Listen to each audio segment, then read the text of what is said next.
오늘 본문은요, 지난주 본문과 굉장히 밀접한 관계를 가지고 있습니다.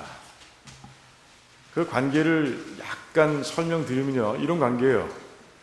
지난주 가르쳐 주신 교훈을 예수님께서 스스로 정하신 그 몇 개의 율법, 계명에 적용해 보는 그런 관계가 있는 걸 보게 됩니다. 자, 그렇다면 이 본문을 잘 이해하기 위해서는요, 여러분들 지난주에 어떤 교훈을 우리가 들었는지에 대해서 기억하고 넘어가야 돼요. 그래야 뭐 어떻게 적용되고 있는지 알 거 아니에요. 지난주에 뭘 말씀드렸죠?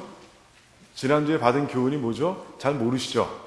그래서 제가 끝까지 물을까 하다가 그냥 제가 정리해서 드리기로 했습니다. 첫 번째, 17절 말씀 속에서 우리는 예수님께서 이 땅에 오신 목적이 완전케 하려 함이라 이렇게 말씀하셨습니다.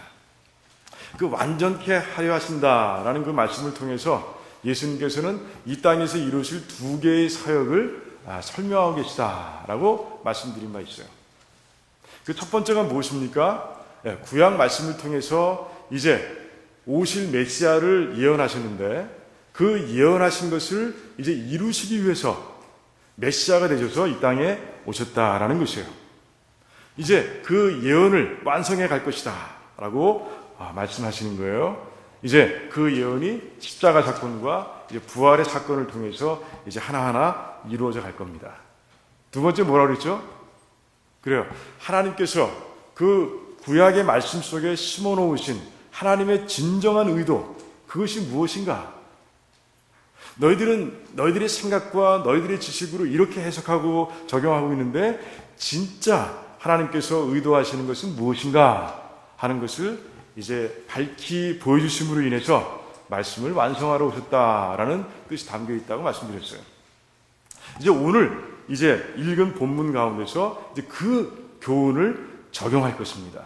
그 교훈을 적용해서 내가 이야기한 것이 무엇인지를 너에게 알려주겠다라고 이제 말씀하실 거예요. 그러니까 기억해 두시기 바랍니다. 자, 그 다음 20절의 말씀을 통해서 우리는 무엇을 배웠습니까? 그래요.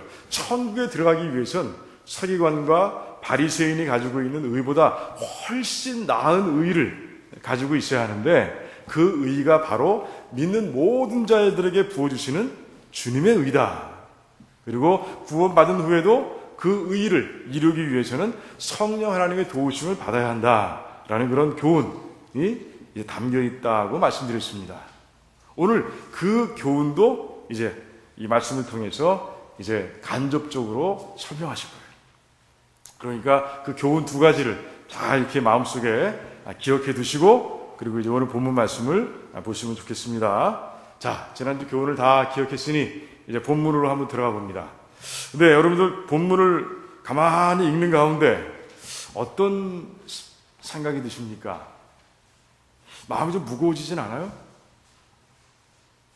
오늘 본문에는 6번이나 계속해서 반복되는 표현이 있습니다. 여러분 그 표현이 무엇인지 한번 찾아볼 수 있겠습니까? 어떤 표현들이에요? 무엇 하였다는 것을 너희가 들었으나 나는 너희에게 이르노니 이렇게 말씀하고 계신 그런 부분들이 6부분이나 들어있는 것을 보게 됩니다. 6번 반복되고 있는 것이에요. 구약의 말씀에 의하면 그리고 구약의 말씀을 해석한 바에 의하면 이렇게 하라고 그렇게 기록되어 있는 것 또는 전해져 내려오는 것을 너희들이 들었으나 이제는 내가 이제 그 말씀에 대해서 이렇게 설명한다, 이렇게 알려준다라고 주님께서 이제 가르치고 계신 거예요. 자, 그러니까 무엇을 적용하고 있는 것입니까? 그래요. 말씀이 담고 있는 하나님의 진정한 의도가 무엇인가? 내가 이제 알려주겠다라고 말씀하시는 거예요. 여러분 그 율법이 몇 건지 아세요?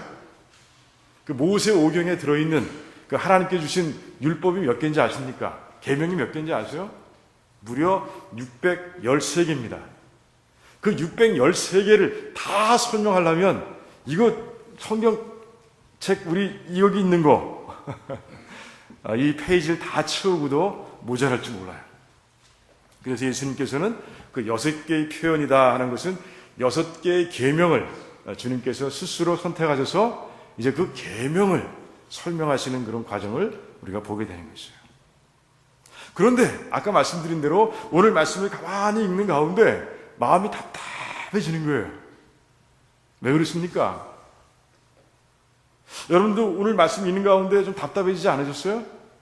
마음이 좀 어두워지거나 그러지 않으셨습니까? 왜 그래요? 아마 속으로 이런 생각하시는 분들이 있을 거예요. 야, 이걸 어떻게 다 지키냐? 이걸 다 지켜야만 주님의 제자라고 한다면 정말 내가 과연 주님의 제자라고 말할 수 있을까? 이런 생각이 드는 거예요. 그런 가운데 말씀을 읽어가면서 점점 우리를 막 벼랑 끝으로 밀어붙이고 계신 주님의 손길을 막 이렇게 느끼게 되는 거예요. 막다른 골목으로 막 밀어가고 계신 그런 주님의 그 강한 손길을 막 느끼게 되는 거예요. 저도 묵상하는 가운데 처음부터 중간까지는 좀 그래도 이 정도는 뭐 그냥 할만하지 이런 생각을 하다가 끝부분을 갈수록 점점 더 지키기 어려운 말씀들이 나오는 거예요. 그런 가운데 이제 맨 마지막 절에서는요, 모든 사람들이 다 케어될 수밖에 없는 그런 핵펀치를 주님께서 날리고 계신 모습을 제가 보게 됐어요. 도대체 이게 디미누엔도 음악적인 표현을 보면 그래요. 점점 약해집니다. 그러다가 갑자기 뒷부분으로 가면서 디크레션도 갑자기 강해지는 모습을 보게 되는 거예요. 그런 가운데 주님께서 왜 이러시지? 주님께서는 자유를 주시러 은혜의 시대를 살게 하시기 위해서 우리를 부르시고 이 땅에 오셨다고 되어 있는데 도대체 이렇게 하시는 이유가 뭘까 하는 생각이 드는 거예요. 한번 본문을 한번 따라가 볼까요? 제 말이 맞는지. 자, 첫 번째 다루고 있는 계명이 무엇입니까? 살인하지 말라라고 되어 있습니다. 그렇게만 되어 있으면 얼마나 좋겠습니까? 여러분들 이 자리에 나오신 분들 가운데서 살인 한번 해본 적 있으신 분 있으세요? 한 분도 없으시잖아요. 그런데 주님께서 그 다음에 살인하지 말라는 하나님의 말씀이 이런 것이다 라고 설명하고 계십니다. 어려워지는 거예요. 누구에게도 화내지 말라는 것이에요. 누구에게도 좋지 않은 말을 하지 말라는 것이에요. 누구하고도 좋은 관계를 맺어가라고 하시는 것이에요. 그런데 가만히 생각해 보니 그래, 이 정도면 한 80%, 90%는 해낼 수 있을 것 같습니다. 그렇지 않아요? 지금도 잘하고 계신 분 있잖아요. 100%는 아니지만 하나님께서 말씀하신 대로 그렇게 살 수는 없지만 그래도 한 8, 90% 정도는 할 수 있을 것 같은 생각이 들더라고요. 저는 그랬어요. 여러분도 비슷할 거예요. 자, 그 다음 계명이 무엇입니까? 다루고 있는 계명이 무엇입니까? 간음하지 말라는 것이에요. 그런데 간음하지 말라, 정말 내가 행위로 간음하는 것, 그것만 하지 말라고 하시면 괜찮은데 어떻게 하라고요? 마음속에 음욕도 절대로 품지 말라고 하나님께서 말씀하시는 거예요. 이거 가능하겠어요? 남자분들 가능합니까? 요즘 세상이 어떻습니까? 요즘 세상을 보면요, 옐로이즘이 뭔지 아세요? 황색주의가 정말 온 세상을 도배하고 있는 것 같아요. 미디어를 통해서요, 점점 그 성적인 표현들이 대담해지는 모습들을 우리가 자꾸 보게 됩니다. 성을 상품화해서 돈을 벌려고 하는 의도들이 정말 이제는 일상화돼 버리는 그런 삶을 우리가 살아가고 있는 것 같아요. 또 점점 노출이 심해지는 그런 시대를 우리가 살아가고 있어요. 황색주의가 바로 그런 거예요. 바로 옐로이즘이라는 게 바로 그런 것이라는 거예요. 그런 속에서 내가 100% 음욕을 절제하고 살아갈 수 있겠는가 생각해 보니까 이것도 한 8, 90% 정도는 가능하겠다는 생각이 드는 거예요. 자, 그 다음에 뭡니까? 아내를 버리지 말라, 이혼하지 말라. 이것도 그래도 지킬 수 있을 것 같은 그런 생각이 듭니다. 다음 계명이 제일 쉬운 것 같아요. 맹세하지 말라. 하나님의 이름이나 하나님과 관계된 것들을 보증 삼아서 나는 꼭 할 거야. 내가 지금 말한 것 꼭 할 거야. 라고 그렇게 맹세하지 말라는 거예요. 할 수 있을 것 같아요. 그리고 약속하면 그대로 실행하라는 것이에요. 그래요. 이것도 100%는 아니지만 90% 이상은 할 수 있을 것 같은 생각이 듭니다. 그렇죠. 그런데 그 다음부터 이제 점점 어려워지는 그런 말씀이 나옵니다. 자, 그 다음이 뭡니까? 이제 어떤 사람이 악한 의도로 나에게 어떤 행동을 가해올 때 그것을 방어하지 말고 그들에게 더 보태서 주라는 그런 말씀이에요. 자, 뭐라고 되어 있습니까? 내가 나쁜 짓 한 거 없습니다. 그러니 느닷없이 내 뺨을 딱 칩니다. 그럼 어떻게 하라고요? 그러면 다른 편의 뺨도 그가 칠 수 있도록 내어주라는 것이에요. 할 수 있어요? 할 수 있습니까? 어떤 사람이 난 잘못한 거 하나도 없어요. 그런데 수를 걸어가지고 내 재산 중에 일부를 가져가겠다는 것이에요. 그러면 변호사를 사고 방어하지 말고 거기다 더 알파를 더해서 그에게 주라는 거예요. 할 수 있어요? 이번에도 돈을 꿔가면 안 갚을 게 분명합니다. 그거 알면서도 그 어떤 사람이 돈을 꿔달라고 하면 습관적으로 꿔달라고 하는 사람이 있다 할지라도 그냥 주라는 거예요. 할 수 있습니까? 이쯤 오니까 이거 80%가 뭐예요? 한 20%? 30%? 할 수 있을까? 이런 생각이 드는 거예요. 점점 불가능해지는 거예요. 점점 더 마음이 불편해집니다. 자, 마지막으로 어떻게 되어 있습니까? 원수도 사랑하라는 것이에요. 원수는 미워하는 게 당연한 거 아니에요? 예를 들어서 누군가와 이제 동업하기로 했습니다. 그런데 동업 자금을 내놨는데 그 사람이 그걸 다 가지고 튀었어요. 그럼에도 불구하고 그 사람을 용서하는 것뿐이 아니라 그 사람을 사랑해 주라는 것이에요. 할 수 있어요? 할 수 있는 사람 손 들어보세요. 아무도 없잖아요. 그런데 주님께서는 하라고 말씀하시는 거예요. 이 말씀들을 가만히 듣고 그리고 내 삶에 적용하는 가운데 이건 불가능하다. 한 8, 90%까지 적용할 수 있는 것이 있는가 하면 정말 전혀 할 수 없을 것 같은 그런 말씀도 주님께서는 우리에게 하고 계신 거예요. 근데 과거에 그 구약 성경을 통해서 아니면 전통을 통해 주신 그런 말씀을 보면 그래도 할 수 있을 것 같아요. 내가 원수는 미워하라. 눈에는 눈, 이에는 이로 갚으라. 다 할 수 있을 것 같아요. 그런데 주님께서 새롭게 해석해 주시고 새롭게 주신 계명들은 이건 머리가 설레설레 흔들어지는 거예요. 그런데 48절에 뭐라고 그러십니까? 하늘에 계신 너희 아버지의 온전하심과 같이 너희도 온전하라. 이게 핵펀치인 거예요. 이 온전한 뜻이 뭔지 아십니까? 흠이 없이 100% 거룩한 것을 이해합니다. 100% 도덕적으로 완전한 것을 이해하는 것이에요. 자, 8, 90% 아까 얘기했습니다. 그거 아닌 거예요. 그 정도 갖고 되질 않는 거예요. 주님의 스탠다드는 하나님이에요. 하나님의 온전하심, 그 온전하심에 이르도록 너희들이 노력하라는 것이에요. 8, 90% 안 돼, 99%도 안 돼, 100% 주님께서는 100%를 원하신다고 우리에게 말씀하고 계신 거예요.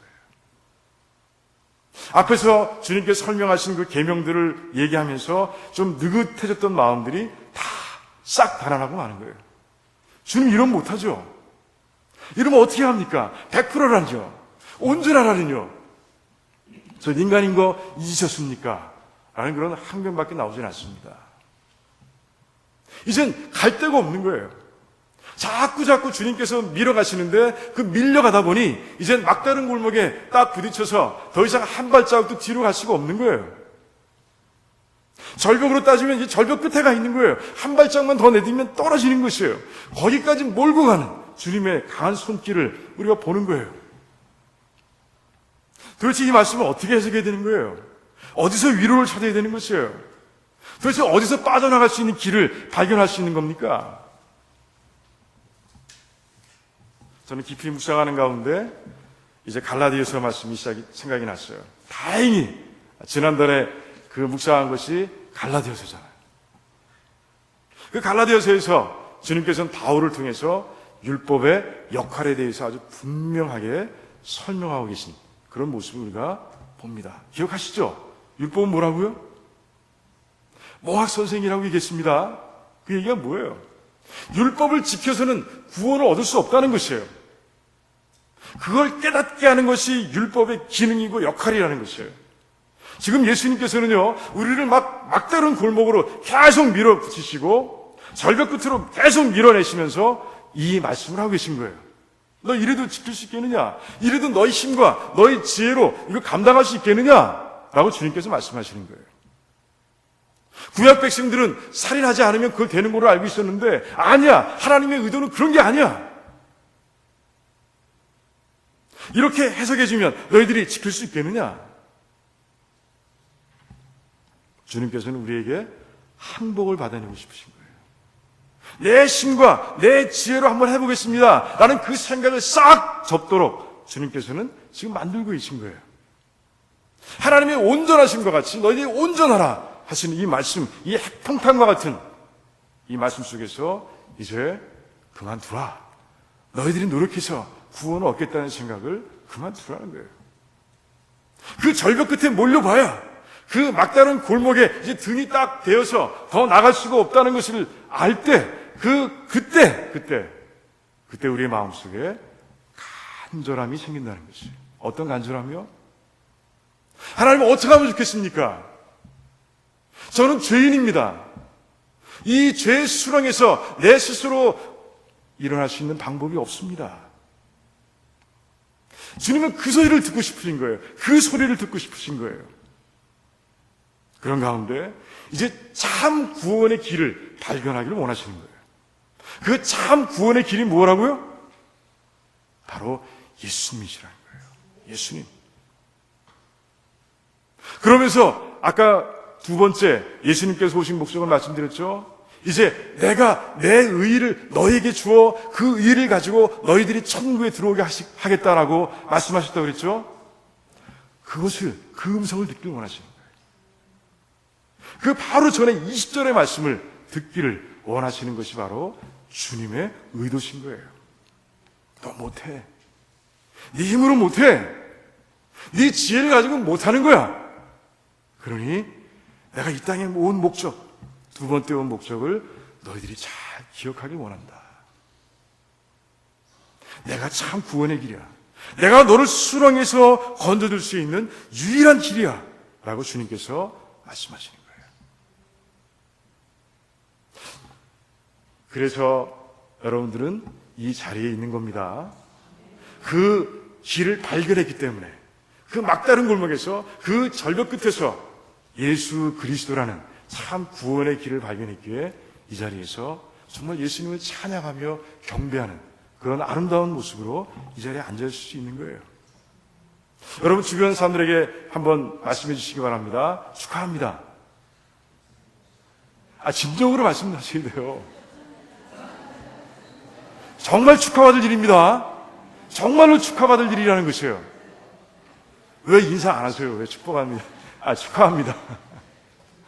Congratulations. 한국말을 모르시는. 네. 이거 정말 축하할 일이에요. 또 주님께서 말씀하십니다. 구원을 받은 이후에도 이 감사와 이 축복이, 이 기쁨이 너희들의 삶 가운데서 사라지면 안 된다는 것이에요. 이런 질문이 있을 수 있잖아요. 그러면 구원 받고 난 다음에 어떻게 합니까? 라고 물어볼 수 있습니다. 자, 그러면 어떻게 하면 돼요? 이제 내가 지키면 되죠? 내 힘으로 지켜가면 되죠? 이 함정에 안 넘어가시네. 아닙니다. 제가 말씀드렸잖아요. 이제 주님께서 그 일을 감당하라고 누굴 보내주셨다고요? 성령 하나님 보내신 거예요. 그 성령 하나님이 우리와 함께 하시면서 이 모든 것을 지킬 수 있도록 도와주시는 거예요.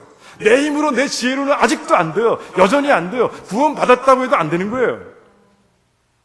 구원 받은 사람의 특징은 성령 하나님께서 이제 우리 안에 오셔서 이것들을 지킬 수 있도록 도와주신다는 거예요. 다시 한번 축하하시기 바랍니다. 성령 하나님께서 함께 하심을 축하드립니다.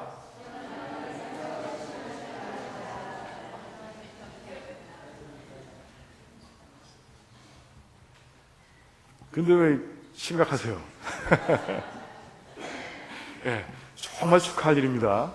정말 축하할 일이에요. 예. 자, 이제 말씀을 맺습니다. 그래요.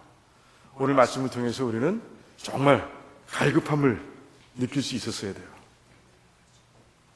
뼛속까지 죄인이었다는 사실을 다시 한번 기억할 수 있어야 됩니다. 오직 예수 그리스도만이 구원의 길임을 오늘 말씀 속에서 다시 한번 확인할 수 있었어야 돼요. 그리고 여전히 나는 혼자 살 수 없으며 내 중심을 성령 하나님께 내어드려야 오늘 말씀이 다 지켜줄 수 있어서 이제 하나님처럼 온전한 삶을 살아갈 수 있게 된다는 것을 믿을 수 있어야 되는 것이에요. 오늘 이 말씀을 통해서 여러분들이 그런 믿음이 확실하게 자리 잡았기를 정말 축원합니다. 그래서 주님은요 말씀하시는 거예요. 너 나와 함께 멍에를 매자. 멍에를 함께 매시기 바랍니다. 내가 참 포도나무이니 내 포도나무에 붙어있는 가지가 되라 말씀하시는 거예요. 여러분들 그러길 원합니다. 평생을 멍에를 함께 지시고요. 평생을 붙어서 살아가시는 가운데 정말 성령 하나님께서 여러분들의 삶 가운데 이루시는 그 온전하심.